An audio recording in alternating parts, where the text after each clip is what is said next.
Tonight on the program, why tackling air pollution remains challenging for Thailand and what has been done so far. Then the significance of the mayoral elections in 47 provinces. And a special interview with the French ambassador to Thailand on the 170th anniversary of bilateral relations. Sawasdee ka, I'm Nad Bunag and welcome to This Week with Thai PBS World. Air pollution is affecting people's health and it is increasing in severity every year. So what is being done to tackle this persisting problem? This is what Bangkok looks like over the past week. So you can see how the PM 2.5 dust pollution increased across the capital. The whole capital turned orange and then red in several districts, indicating that the air pollution reached unhealthy levels, which is harming people's health. It was not until this week that the overall situation has slightly improved. So how many days did we have good air quality? Last year, Bangkok had only 43 days where people got to breathe good air quality, while the air quality on most days in Bangkok was at a moderate level, with January and February recording the worst air pollution. If we compare the air pollution levels during the same period between this year and the last, you will notice that this year is much worse. As to how dangerous it is to your health, let us explain it this way. According to previous research by Berkeley Earth, 22 microns of PM 2.5 is equivalent to smoking one cigarette. This means that during the past year, the average PM 2.5 dust pollution is equivalent to smoking 1,300 cigarettes in a year, or about 3.5 cigarettes per day. As to how the government has been tackling this issue, so far the cabinet has approved 620 million baht from the central fund to deal with air pollution. So what you may have noticed is that the government has prioritized not only protecting people's health, but also the wildfires, which have been widely blamed for the air pollution. So the main highlight of these measures is the crackdown on violators who burn farm waste and crops and those who light fires in forests. As to why burning farm waste and wildfires are much blamed for the air pollution, you may want to look at this. These are the hotspots in Thailand and neighboring countries as detected by a satellite. Thailand saw up to 1,033 hotspots on January 26. Most of them were detected on agricultural land and in forests, indicating possible wildfires or burning of farm waste. Nearby countries such as Cambodia saw 2,090 hotspots. There are also other countries as well, such as in Myanmar, where it saw 478 hotspots and 345 in Laos. So this is evidence that air pollution caused by agricultural burning is a regional problem. And apart from wildfires, vehicle emissions are also a cause of the increasing PM 2.5 pollution in Bangkok. And the Thai government is even providing free public transportation until the end of January. In this special report, we're taking a free ride on electric passenger boats near the old town of Bangkok. They produce zero emissions, and we look at how these EV boats could set an example for more eco-friendly rides in the future. For the past couple of weeks, residents and tourists in Bangkok have had to wear masks and protect themselves from PM 2.5 dust pollution, which has reached hazardous levels. These dust particles are 2.5 micrometers or smaller. Constant exposure can cause chronic diseases. There are many factors causing the PM 2.5 dust, including vehicle emissions. Bangkok is well known for its notorious traffic congestion, so fewer vehicles means less air pollution. The Thai government had launched a new policy to combat with PM 2.5 pollution by providing free transportations until the end of January. But actually, there are other free rides that are environmental friendly, such as EV boat. Come. Water transport is a popular way to travel between different piers along the Chao Phraya River and the various canals in Bangkok's Old Town. Padung Krung Kasem Canal is one such waterway, offering an EV taxi boat service provided by the Bangkok Metropolitan Administration. The EV boats connect major public transportation hubs from the Chao Phraya River to multiple bus stops and Hua Lamphong railway station near Chinatown. The route of this free EV taxi service is 5 kilometers long, and it includes stops at 11 piers. It starts at Hua Lamphong railway station pier to Hua Lamphong pier, Nopawong pier, Yotse pier, the Ministry of Energy pier, Lan Luang pier, Nakhon Sawan pier, Rajadamneun Nok pier, the Democracy Monument pier, Tewet pier, and the service terminates at Thewarad Market pier. This EV boat service operates using two carbon-free energy sources, charging its batteries at its boatyard or solar panels. Recently, while most of Bangkok has been experiencing severe airborne pollution, Pornprom Wikit Sep, advisor to the governor of Bangkok, believes that EV transport could be a zero-emission alternative. So to promote traveling by water is something that we want to push for to reduce the amount of cars on the street. Yes, and since we wanted to do a water transport system, we assume definitely it's better to do as an EV system rather than an internal combustion engine. So that's why we decided that the Khong Padung Kung Kasem boat system is an EV operation. Another EV boat taxi service provided by the BMA on the San Sep Canal. With only 2 EV taxi boat services currently in operation, however, many areas of Bangkok remain unserved. As a result, some boat and ship operators continue to use diesel engine, which contribute to air pollution.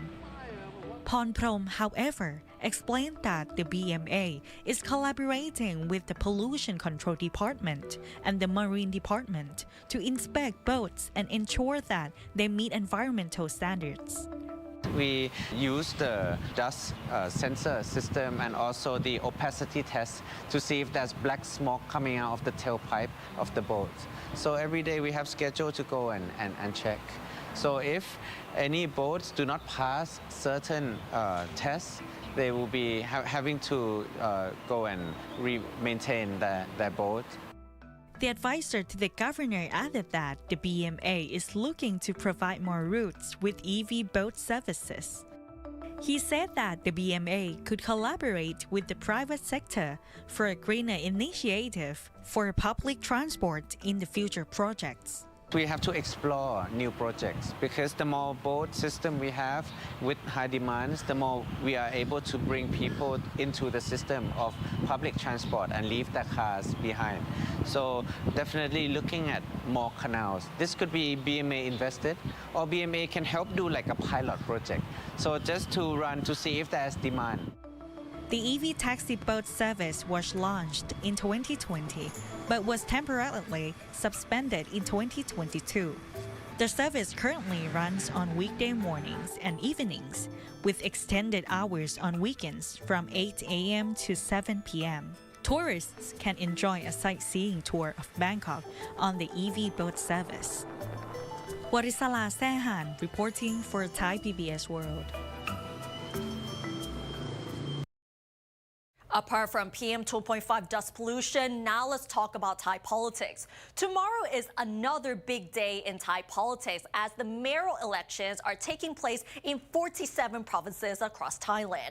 The local elections are becoming much more significant, especially due to the re-emergence of former Prime Minister Thaksin Shinawatra at campaign rallies in hopes of maintaining the Pheu Thai party's stronghold and popularity. 47 provinces across Thailand will be deciding their future through the local elections on February 1st. The elections to choose new chief executives of the provincial administrative organizations have brought more attention than before due to the vigorous appearance of former Prime Minister Thaksin Shinawatra in campaign rallies. While Pitha Limjaroenrat and Thanathornจึงรุ่งเรืองกิจ also campaigned in support of the People's Party candidates. This eventually became a huge battle between the ruling Pheu Thai party and the main opposition's People's Party in hopes to dominate provincial administrations. In fact, the People's Party is facing an uphill battle. Analysts say that the huge challenge facing them is their rivals, who are not only affiliated with Pheu Thai and Phumjai Thai parties, but they come from local political dynasties with established supporters. Most of the candidates are former or incumbent mayors who command strong local influence and support. They also maintain close connections with authorities and people in power, giving them a significant advantage over political newcomers fielded by the People's Party. Therefore, the People's Party will have to depend on support from young voters to gain a foothold in local politics. Although victory in provincial elections does not guarantee success in national elections, political parties have strong incentives to battle hard in order to win those seats.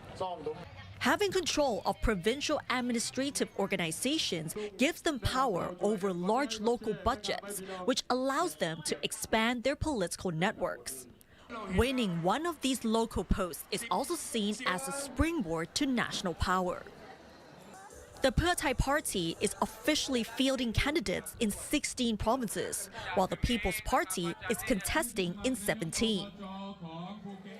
Other major parties, including Phumjai Thai, the Democrats, and the United Thai Nation Party, are fielding no official candidates. Instead, they prefer to align with independents from local political dynasties. The vote for PAO chiefs will take place in 47 provinces, with 29 seats already filled after early elections last year. Of the previously elected mayors in 29 provinces, 10 of them are affiliated with the Pheu Thai party, the same number with Phumjai Thai, and 3 each in Palang Pracharat and United Thai Nation parties. Meanwhile, the Election Commission expects to see a voter turnout of at least 65%, compared with 62.9% in the previous local elections in 2020. And that is definitely a big day in Thai politics, which can actually shape the future of the country. And now let's have a look at the other stories making headlines throughout the week in our weekly roundup. 5 Thai nationals who had been kidnapped and held hostage in Gaza since the attacks in October 2023 were released on Thursday. The 5 Thais were working as laborers on a farm in southern Israel when the attack took place. The Thai ambassador to Israel described their release as one of the happiest days of her life. Many Thais flocked to Chinese shrines across Bangkok to celebrate Chinese New Year, many of which have adopted measures to reduce PM 2.5 dust, including bans on burning incense and limiting the number of incense sticks lit by each person. The Tourism and Sports Ministry predicts that over 287,000 Chinese tourists will travel to Thailand during the Chinese New Year period, a 7% increase from last year. The Tourism Authority of Thailand also expects at least 7.3 million Chinese visitors in Thailand throughout this year. The second phase of the cash benefit payments under the digital wallet scheme began earlier this week, under which about 3 million over 60s will have the 10,000 baht wired into their bank accounts. Deputy Finance Minister Julaphan Amornviwatt said the remaining 16 million Thais who are yet to receive the benefit will receive them between April and June this year. The helicopter crash at the King Power Stadium, which killed Leicester City Football Club owner and duty-free tycoon Vichai C. Watanaprapha and 4 others in October 2018, has been ruled as accidental. Vichai's family are taking legal action against the manufacturer of the helicopter and are seeking compensation for loss of earnings and other damages valued at £2.1 billion or around 90 billion baht, the largest fatal accident claim in English legal history. Recently, U.S. President Donald Trump ordered a pause on foreign development assistance for 90 days. This means all humanitarian aid programs around the world funded by the U.S. will be put on hold. One program being affected by the aid cuts is the Mae Tao Clinic in Thailand's That province, which provides free healthcare services for refugees and migrant workers who cross the border from Myanmar into Thailand. Here's more in the special interview by Pongsathas Sukhapong. After the Trump administration ordered a pause on foreign assistance affecting U.S.-funded programs around the world, can you describe the current situation at Mae Tao Clinic? Because of this order, many areas could be affected. In Mae Tao Clinic, we also have some affected, but Mae Tao Clinic also have experience in 2017, a big shortfall. So we already have some more proactive activity. We have a strategy so that Mae Tao Clinic also have many other donors. Although like a USAID is a big donor, so some more activity we are adjust and put home for the temporary. We also running our service as normal, yes. And what are the immediate challenges the clinic faces due to the aid cut? Right now, we just only postpone some activity related to the U.S. fund, some organizational development, and then some of the meeting and the capacity building, some activity in the service area, patient support or kind of that, yeah. Not much, some part, yeah. Are there any contingency plans in place to keep critical services running? Yes, Mae Tao Clinic, we have because of in our supplies and management and the medical equipment, we already have a 3 months proactive we purchasing, and then we also order the medicine 6 monthly or quarterly, so that we already had this kind of action. Right now, we just only have a listening on following some of the organizational networking meeting and some decision and the guidance that will maybe come from the Thai public health and local authority. Discuss and then decide how we can support the best support to the community and how can we collaborate working together. So can I call it like the alternative plan? Like a kind of alternative plan now, as Mae Tao Clinic is a CBO, so that we also always strongly collaborate with working with the NGO and mainly with the government hospital, public health, so working together. In your opinion, what specific programs or medical services have been most affected by this funding cut? Actually, this service is mostly in the refugee camp. So the health is all mainly rely on this fund. So that this is the most effective. Some in Mae Tao Clinic, some of the a higher cost, for example, a referral cost, which is have to pay high amount of money. That could be a more discussed and revised. How can we negotiate working together? For other services, we are running as before, not much the problem yet. And this year, Thailand celebrates significant milestones in diplomatic relations with several countries, such as China, the UK, Singapore, and France. In this episode of The Ambassador, Frank Han-Shi talks to the French ambassador to Thailand as he talks about the 170th anniversary of bilateral relations between Thailand and France. We want to take advantage of these 2 years, of course, to highlight our past achievements, and there are many over a period of 340 years, but also to showcase what Thailand-France relations now in a very dynamic phase, and also, of course, to talk about the future. So it happens that we had a ceremony at the Ministry of Foreign Affairs to launch a logo which was specifically created for the occasion. It was a contest that we organized jointly, the Ministry of Foreign Affairs and the French Embassy. We had about 40 candidates, and we had to choose one.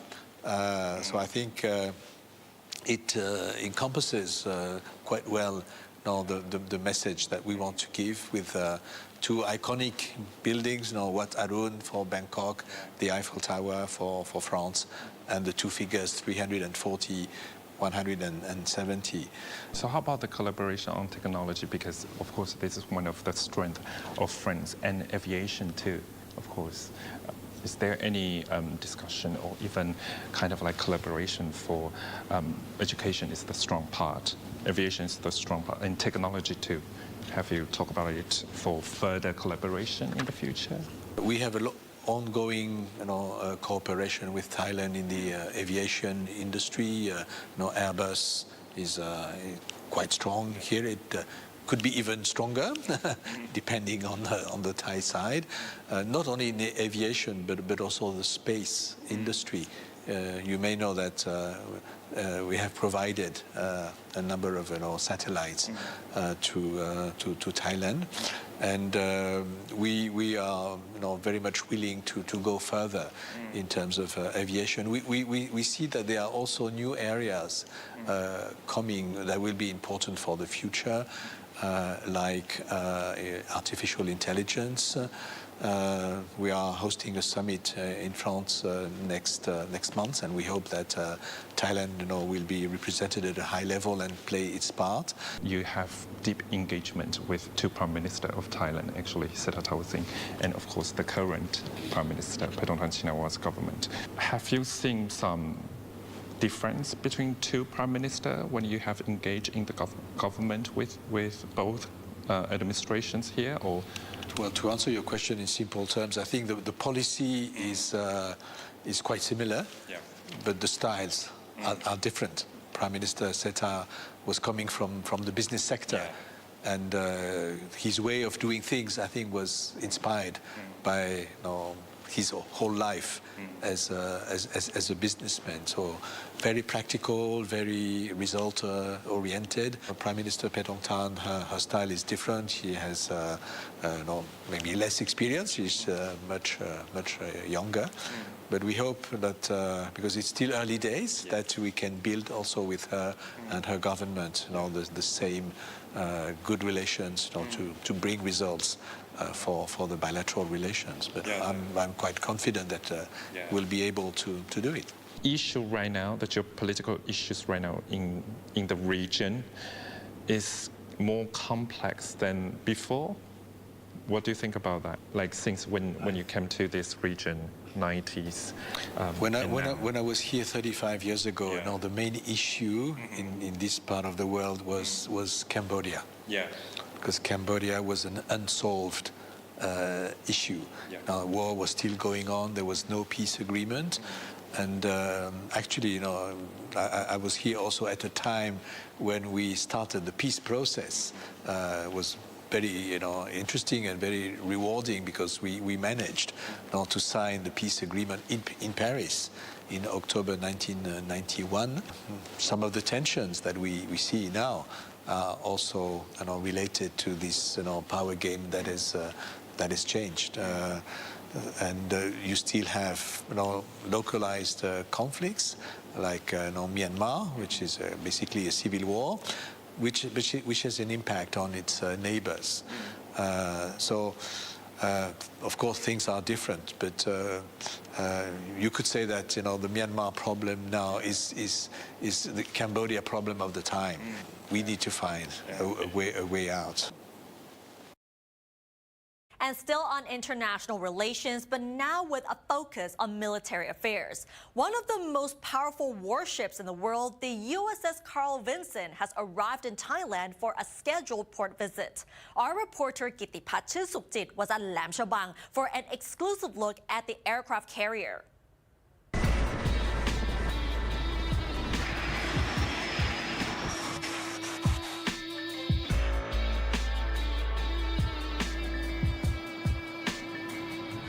This is a rare opportunity to step aboard one of the most powerful and advanced battleship in the world, the USS Carl Vinson. So let's take a tour.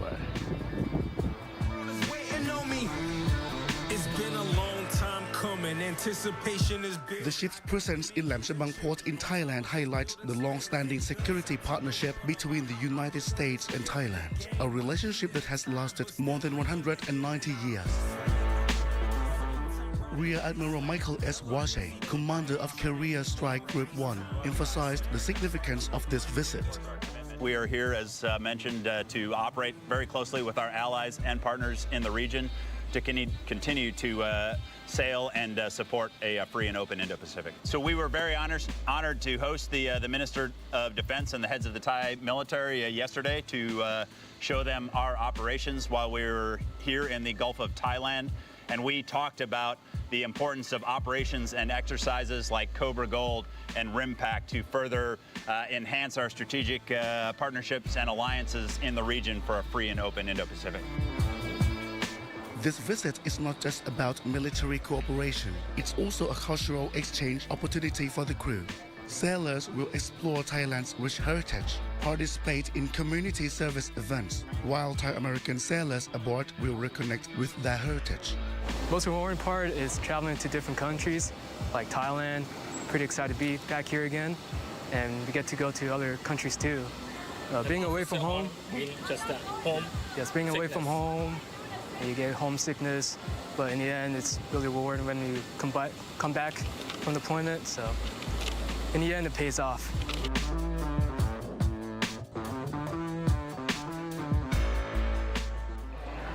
Don't get me wrong, this is not Tom Cruise from Top Gun Maverick. You are still with Gittipat from Thai PBS World. Right now I'm on the rooftop of the USS Carl Vinson battleship, the place that carrying of more than 60 US aircrafts, including Hawkeye and F-35. One of the key features of the USS Carl Vinson is its cutting-edge air wing, known as the air wing of the future. USS Carl Vinson is one of the United States Navy's 11 nuclear-powered aircraft carriers. What each of our aircraft carriers shares is the extreme professionalism of the sailors on board the ship. What specifically separates USS Carl Vinson from other U.S. aircraft carriers is the contingent of aircraft that are on board Carl Vinson today. The USS Carl Vinson has what is called the Air Wing of the Future, which has F-35 Charlie aircraft, as well as FA-18EFs, EA-18G Growlers, our advanced Hawkeye, the E-2D, our H-60 helicopters, and then also the CMV-22 carrier onboard delivery aircraft. The USS Carl Vinson is part of the Carrier Strike Group 1 and operates in the U.S. 7th Fleet's area of responsibility, which covers much of the Indo-Pacific. This ship has been deployed in the Western Indo-Pacific region since mid-November, conducting operations with U.S. allies and partners, including in the South China Sea. The aircraft carrier, commissioned in 1982, is named after Congressman Carl Vinson, a key figure in U.S. naval history, known as the father of the two-ocean navy. Vinson's contributions helped shape the modern U.S. naval force. กิติพัฒน์ชื่นสุขจิต reporting for Thai PBS World. The world is waiting on me. Yeah, they hear me coming. They hear me. And that wraps up tonight's edition of This Week with Thai PBS World. Join us every Friday at 10:30 p.m. only on Thai PBS. And don't forget to follow us on social media and our website, thaipbsworld.com, for all the latest updates about Thailand as well as analyses. Thanks for watching, and we'll see you next week. สวัสดีค่ะ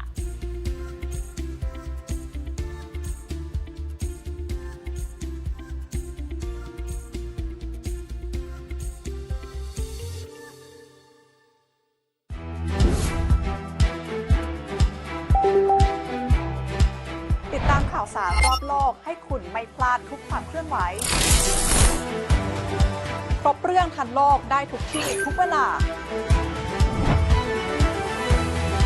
กับมินนี่ณัฐชา กิจโมกในทุกช่องทางออนไลน์ของทันโลกกับไทย PBS อย่าลืมติดตามกันนะคะ